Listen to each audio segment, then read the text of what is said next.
불가사의한 일이 몇 가지가 있습니다. 예를 들어서 여자 3명을 앉혀놓고 1시간 동안 아무 말도 안 하기. 그 불가능한 일입니다. 배우지 않고 가리키기. 그 불가능한 얘기입니다. 우리 세대에 선교에 대한 이야기를 할 때, 선교라는 생각을 할 때 이슬람에 대해서 무관심하기. 그것도 참 어려운 얘기입니다. 이슬람은 그만큼 우리의 몸에 다가와 있기 때문입니다.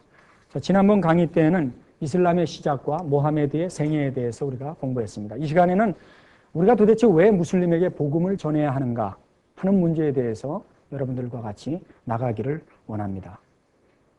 첫 번째, 우리가 모슬렘들에게 복음을 전해야 되는 이유가 있습니다.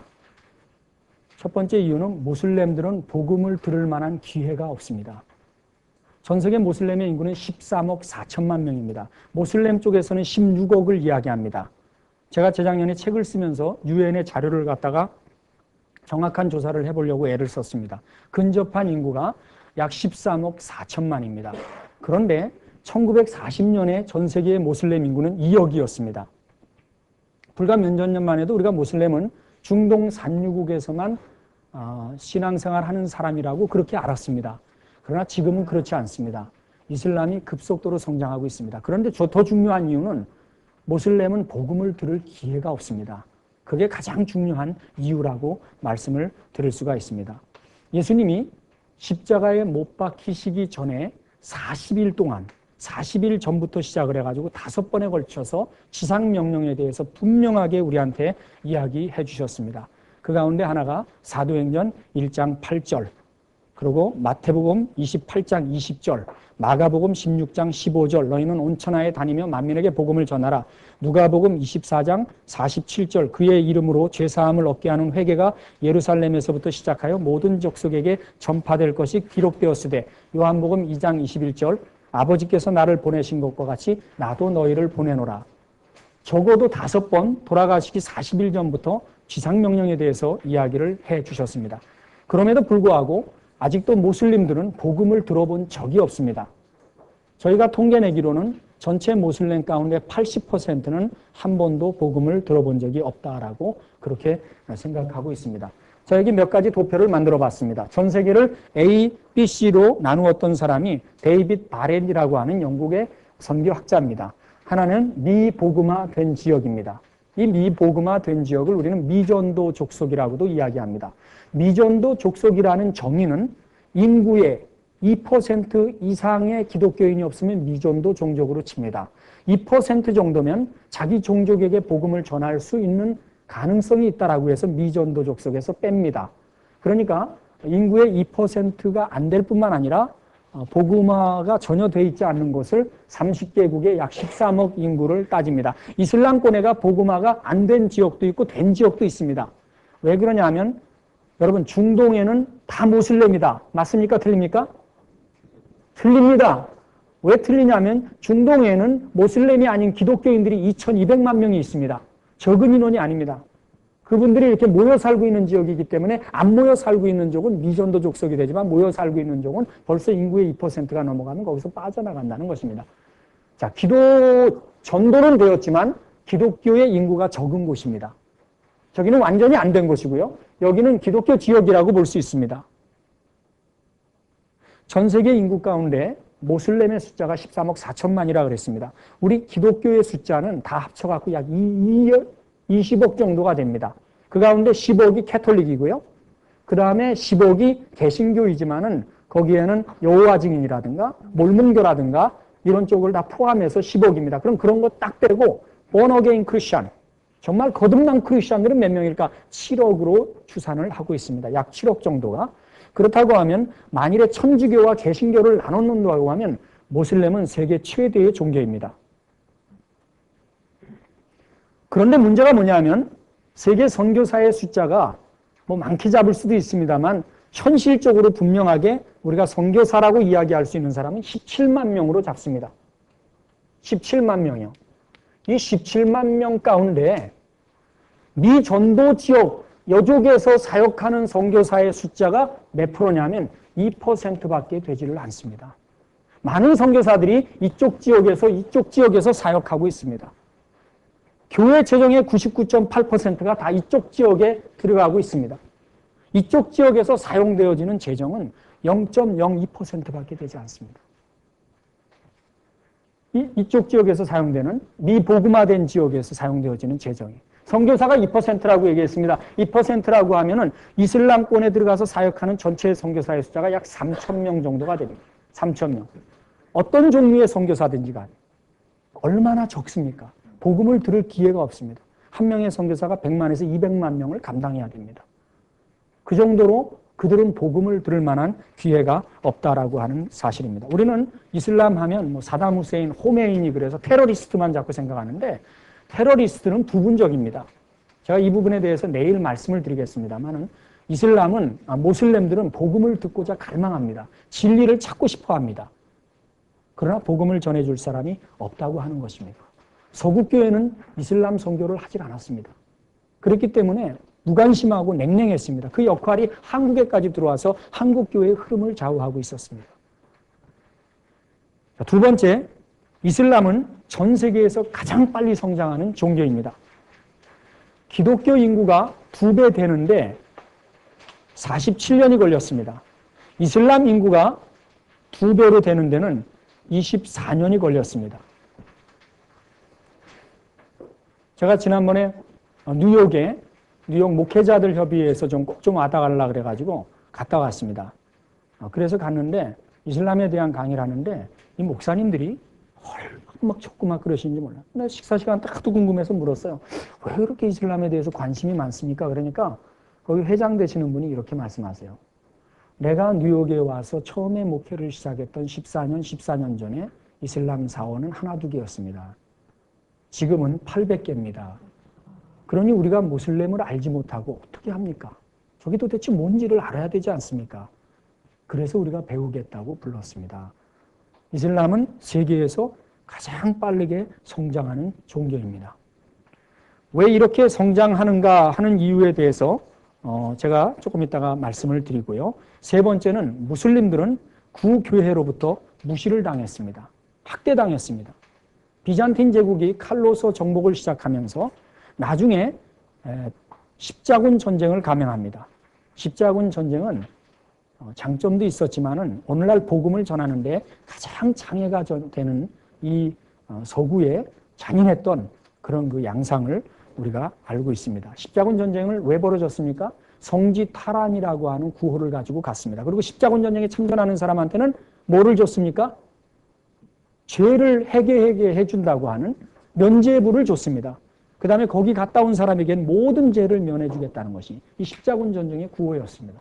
그래서 십자군들이 예루살렘 쪽으로 들어갔습니다. 그러나 십자군 전쟁의 성공은 1차밖에 없었습니다. 8차까지 십자군 전쟁은 그 뒤부터 잔인하게 뛰었습니다. 4차 전쟁은요, 전쟁을 하러 갔던 팔레스타인으로 가지 않고 이스탄불을 점령해갖고 라틴 제국을 세워서 기독교가 이슬람에게 무너지는데 결정적인 역할을 했습니다. 십자군 전쟁은 이상하게 변했습니다. 소년 십자군들이 독일에서부터 내려갔습니다. 소년 십자군들은 가다가 전부 다 이탈리아에서 노예로 다 팔려갔습니다. 소녀 십자군들도 갔었습니다. 소녀 십자군들 전부 다 성매매 조직으로 팔려갔습니다. 잔인했던 십자군 전쟁. 그때 한 역사학자의 기록에 의하면 십자군 전쟁에 예루살렘을 탈환했던 그분들이 했던 일이 뭐냐 하니까 모슬렘들 죽이는 것이었습니다. 개종하지 않는다고 다 죽였습니다. 그래서 어느 모스크 이슬람 사원에는 무릎까지 피가 찼다라고 기록되어 있습니다. 그리고 모슬렘들을 죽여갖고 껍데기를 벗겨서 문 앞에다가 걸어놔서 용맹성을 자랑했었습니다. 이 잔인한 십자군 전쟁으로 인해서 오늘날까지도 이슬람 선교에 많은 장애를 겪고 있다고 볼 수가 있습니다. 그런가 하면 그때만 끝났으면 괜찮습니다. 그러나 그때만 끝나지 않았습니다. 최근까지도 있었습니다. 1995년에 보스니아 사태 기억하십니까? 보스니아 사태는요, 세르비아의 정교도인들이 보스니아의 모슬렘을 학살했습니다. 한 지역에서는 80명을 죽였습니다. 지금까지도 재판이 유럽에서 진행 중에 있습니다. 구교회로부터 무시와 학대를 당했다는 사실에 있어서 우리는 연민과 미안한 마음을 가질 수가 있다고 그렇게 볼 수가 있습니다. 기독교를 가장한 인종주의와 차별주의에 대해서 우리는 분명한 분별력을 가져야 된다는 것입니다. 무엇보다도 인류를 편애하지 않으시고 사랑하셨던 그 주님 면전에서 구교회의 학대와 무시는 회개해야 될 그런 부분이라고 볼 수 있습니다. 네 번째로 이슬람은 과거의 기독교 지역에서 성장을 했습니다.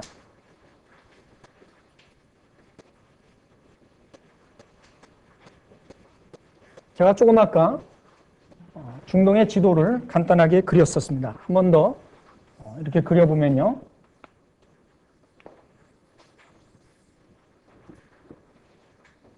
여러분, 이쪽은 전부 다, 북부 아프리카 전부 다 기독교 지역이었습니다. 전부 기독교 지역이었습니다. 거의 100% 기독교 지역이었습니다. 그렇죠. 비잔틴 제국이었습니다. 전부 다. 가장 큰 교구가 북부 아프리카에 있었습니다. 비잔틴 제국, 전부 다 기독교였습니다. 그죠? 서구의 서로마, 다 기독교였습니다. 이쪽 다 기독교였습니다. 이집트요, 다 기독교였습니다. 비록 단성론자들이긴 하지만 그들도 기독교였습니다. 그런데 이슬람이 성장하는 곳은 한때 기독교가 부흥했던 지역입니다. 여기 다 넘어갔습니다. 기독교가 성장했다가 그 역할을 감당하지 못하기 시작할 때 내리막길을 걷기 시작합니다. 교회가 싸우고 나면 남는 것이 뭔지 아십니까? 남는 것은 마귀 좋아하는 일밖에 없습니다. 한국에도요, 6번째 세워진 모스크가 안양 비산동에 있습니다. 원래는 교회였어요. 그런데 교회가 싸웠습니다. 거기에 있던 집사님이, 사우디아라비아에 갔다 왔던 집사님이 돈 자기 재산 가지고 거기 사버려가지고 모스크로 만들었습니다. 안양 비산동의 안양대학교 앞에 있습니다. 교회가 타락하면서 이슬람이 들어와서 밀고 쳐들어갔습니다. 자, 한번 봅시다. 초대교회에 가장 중요한 기독교 신학이 정립되었던 곳이 5곳입니다.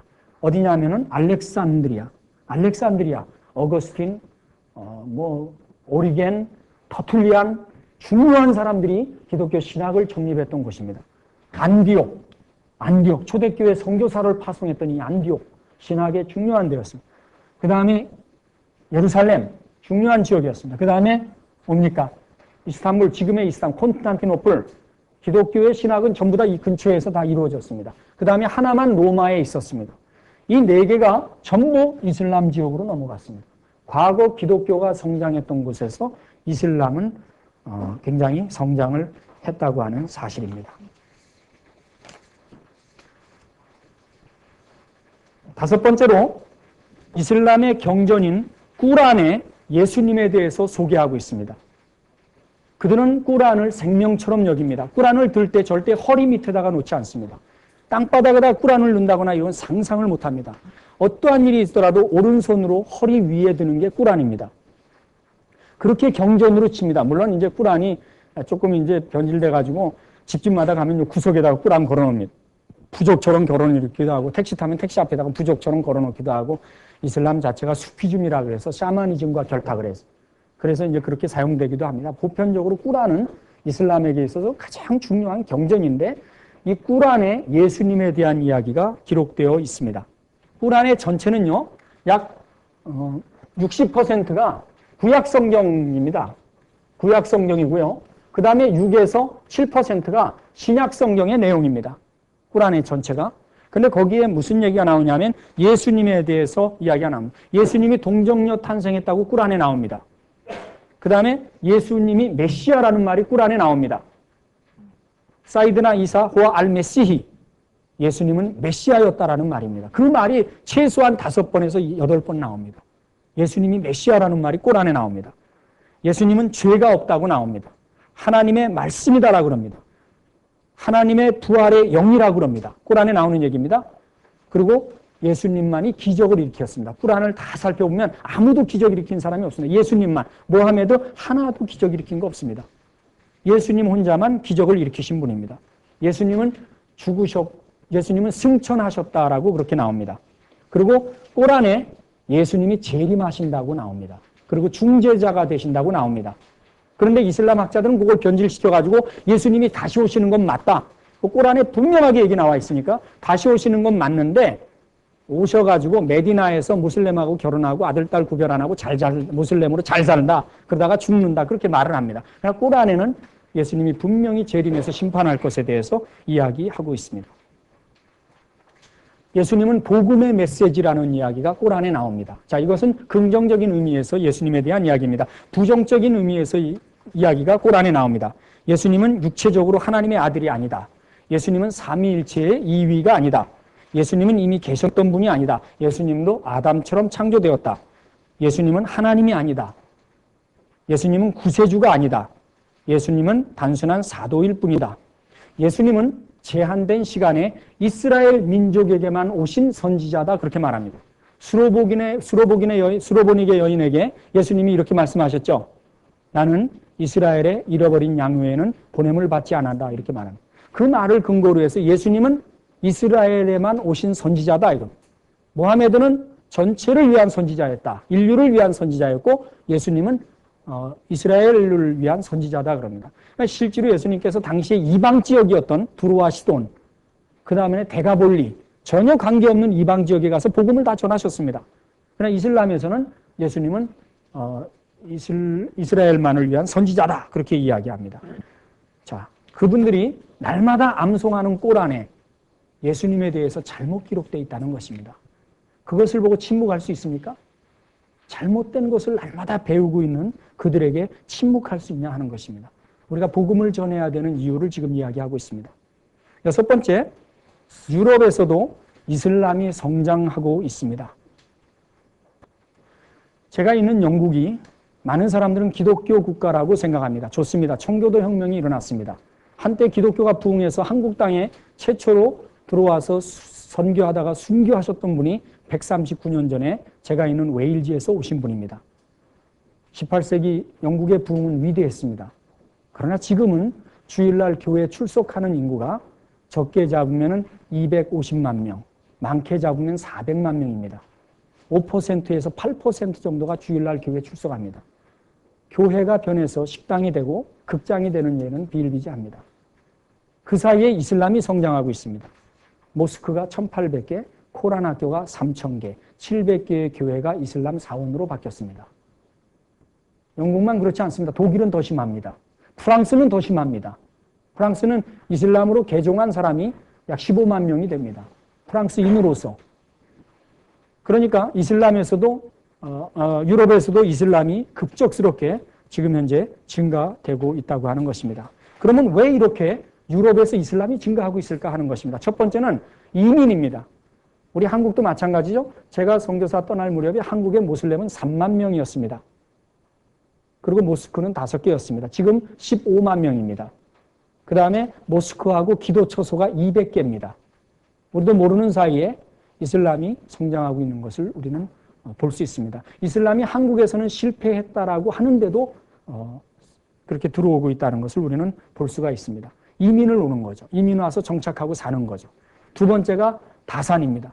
아들, 딸 구별 말고 둘만 낳아 잘 살리자. 그거 큰일 납니다. 모슬렘들은요, 평균 한 여인이 6명의 아이를 낳습니다. 저는 여자들이 전도도 안 하면서 애도 안 낳는 거를 이해할 수가 없습니다. 전도 안 하면 애라도 많이 낳아야 되는데 어쩌자는 건지 도대체 모르겠어요. 모슬렘은 한 명의 여자가 6명을 낳습니다. 다산입니다. 이슬람의 성장은 다산에 근거합니다. 기독교의 성장은 개종에 근거합니다. 다산에 근거하기 때문에 사실은 그렇게까지 우리가 긴장하지 않을 수도 있습니다. 사실은. 애 많이 난 거니까. 근데 사무엘 헌팅턴의 문명의 충돌에 보면은 2025년이 되면 이슬람이 내리막길을 걷는다라고 이야기합니다. 그 이유는 다산이 더 이상 스톱되기 때문이다. 그러면 지금 다산이 이제 슬슬 스톱되는 현상을 보이고 있습니다. 제가 요르단에 갔더니 요르단 신문에 뭐라고 나왔냐면 임신 중절하는 것도 이슬람적이다라는 말이 나왔습니다. 옛날에는 상상할 수 없어요. 1992년에 이집트에 임신 중절을 강의했던 의대 교수 2명이 비참하게 살해당했습니다. 한 명은 카이로 대학 내에서, 한 명은 집 앞에서 비참하게 살해당했습니다. 이슬람이 성장하는데 다산인데 임신 중절을 가리킨다 그래가지고 비참하게 살해당했습니다. 근데 너무 지금 인구가 많으니까 이거 어떻게 할 수가 없습니다. 나라에 큰 문제가 되니까 지금은 정부 차원에서 이제 그런 이야기가 슬슬 나옵니다. 어쨌든 간에 자녀를 많이 낳고 있습니다. 네 번째가 유럽인들의 탈교회화와 새로운 신앙의 추구입니다.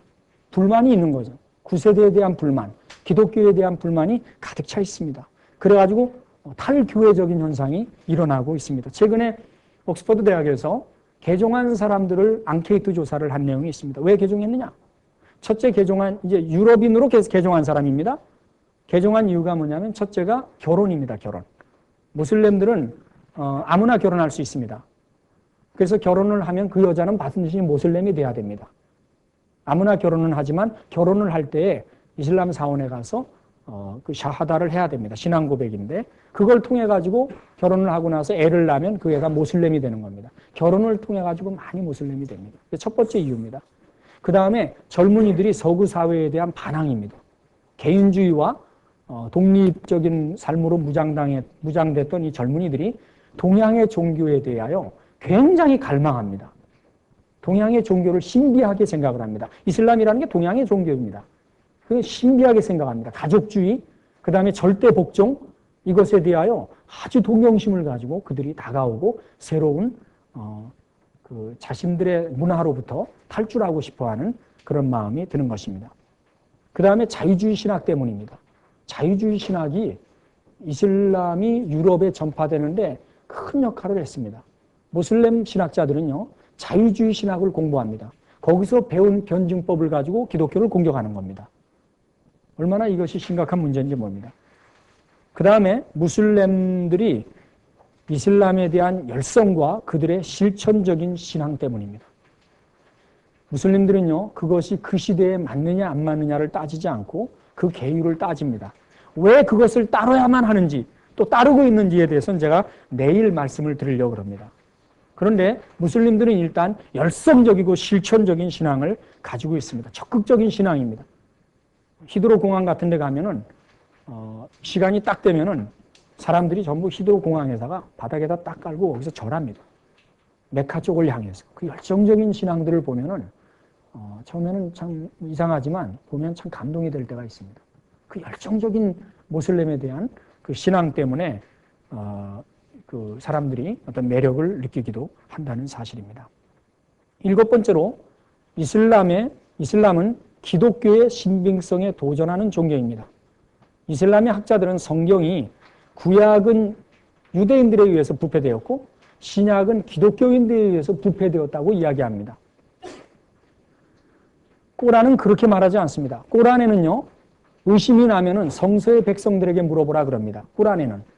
근데 언제 성경이 변질됐습니까? 성경은 변질되지 않았습니다. 1세기 때 썼던 성경이 쿰란 동굴에서 발견된 쿰란 사본입니다. 1세기 때 에센의 학파들이 성경을 복사하는 작업을 했습니다. 그 사람들이 썼던 성경, 지금 우리가 쓰는 성경하고 똑같습니다. 성경은 변질된 적이 없습니다. 그러나 이슬람 학자들은 성경은 기독교인들에 의해서 변질됐다고 가리킵니다. 만일 그렇게 물어보면 언제 변질됐냐고. AD 7세기까지 쓰여진 꼬란에 그 말이 없으면 언제 변질이 됐냐고 물어보십시오. 꼬란 성경은 변질된 적이 없습니다. 그럼에도 불구하고 그렇게 가리키기 때문에 기독교의 신빙성에 도전하는 종교입니다. 자, 8번째는 이슬람은 전쟁을 허용하는 종교입니다. 런던에서 7월 7일 날 테러가 일어났습니다. 그 테러가 일어났을 때에 킹스 크로스라고 하는 그 역을 중심으로 해서 4군데에서 테러가 일어났습니다. 킹스 크로스, 말이 뭡니까? 왕의 십자가 아닙니까? 그 십자가를 중심으로 해서 4군데 폭탄을 터뜨려가지고 불타는 십자가를 만들었습니다. 그것이 최근에 경찰 조사에서 나온 얘기입니다. 그래서 킹스 크로스를 중심으로 해서 이쪽에서 폭탄을 동시에 터뜨린 겁니다. 근데 공교롭게 하나가 터지질 않았습니다. 그래가지고 이 사람이 지하철이 안 오니까는 다시 당황해갖고 올라와가지고 버스에 가서 자살을 했습니다. 최근에 인도네시아 발리에서 폭탄이 터졌습니다. 자마트 이슬라미아라고 하는 근본주의자들이 폭탄을 터뜨렸습니다. 이슬람이 이 땅에 있는 한 테러는 없기를 기대하면 안 됩니다. 테러는 계속해서 있을 것입니다. 꼬란이 그것을 도와주고 있습니다. 그들은 꼬란에서 그 원리를 따라옵니다. 이슬람의 세계관은 2가지입니다.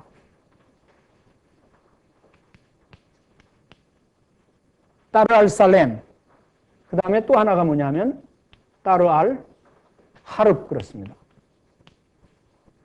따르 알 살렘이라는 것은 이슬람의 집입니다. 이슬람의 집.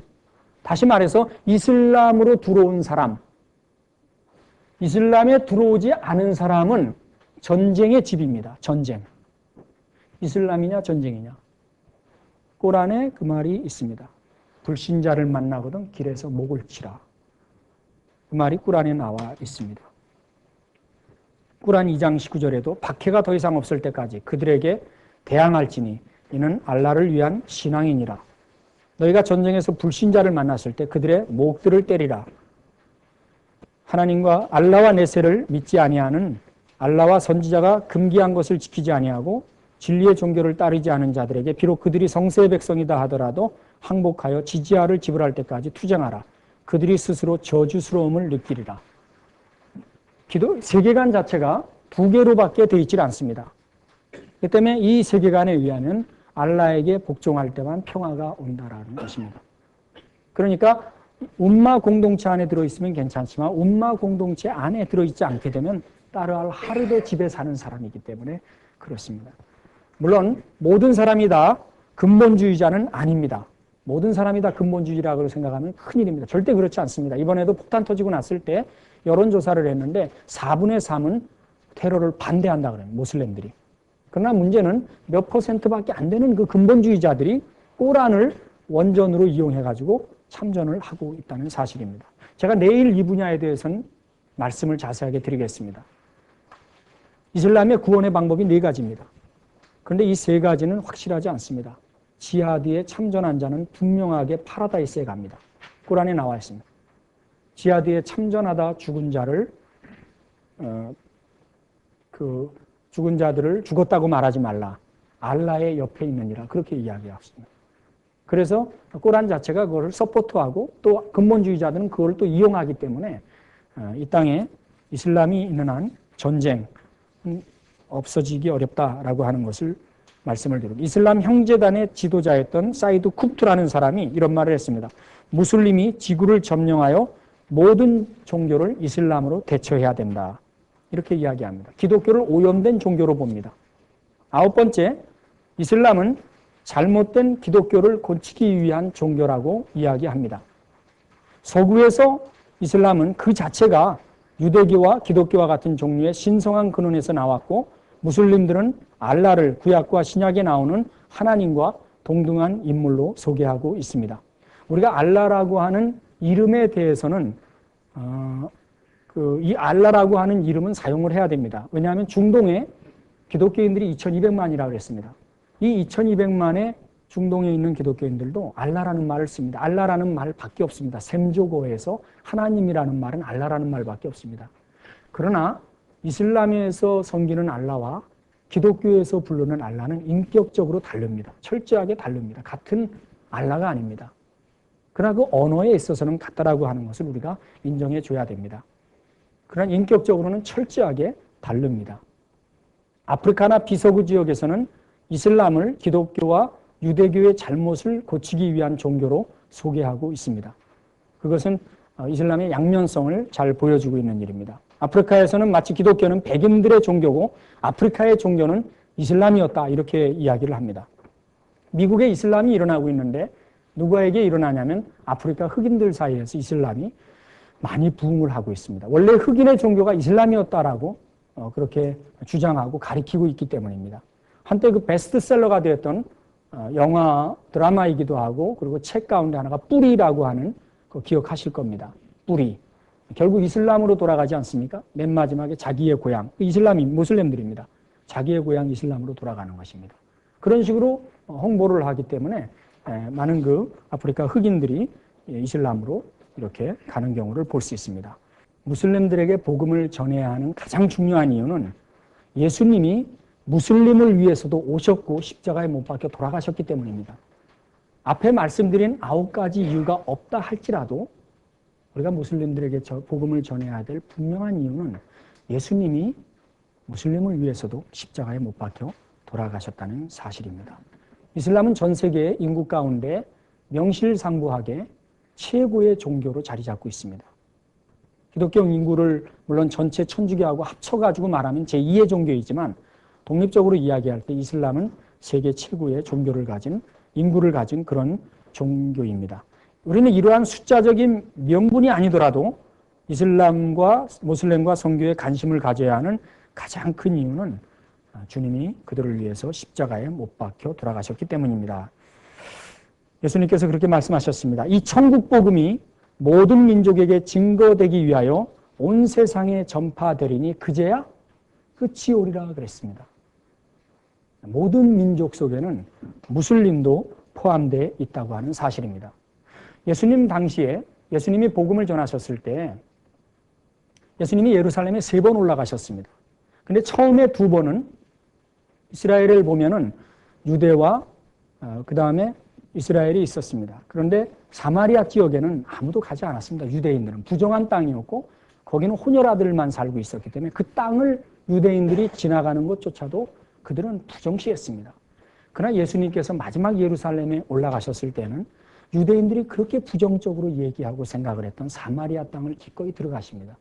예수님의 제자들은 이해를 못했다라고 성경에 기록하고 있습니다. 사마리아 성에 들어가서 누구를 만나니까 수가성에서 여인을 만납니다. 그리고 그 여인에게 대화를 통해서 복음을 전파해 주셨다라고 하는 사실입니다. 아무도 생각하지 않았던 일이었습니다. 그러나 예수님은 이방 땅에도 가셔서 그 가난하고 그 상처 많은 여인, 한 많은 여인에게 복음을 전해주셨다는 사실입니다. 무슬림들이 어떤 사람인들인지 우리에게 다가오는 그 인상은 각자 다를 것입니다. 그러나 그렇다 할지라도 예수님은 그들에게도 복음을 전하기를 원하시고 예수님은 그들을 위해서도 십자가에 못 박혀 돌아가셨다는 것입니다. 그것이 가장 커다란 이유입니다. 다른 것은 다 아니더라도 그런 이유 때문에 우리는 무슬림들에게 복음을 전하고 이슬람에게 다가가야 한다는 이야기입니다. 여기서 마치겠습니다. 고맙습니다. 예.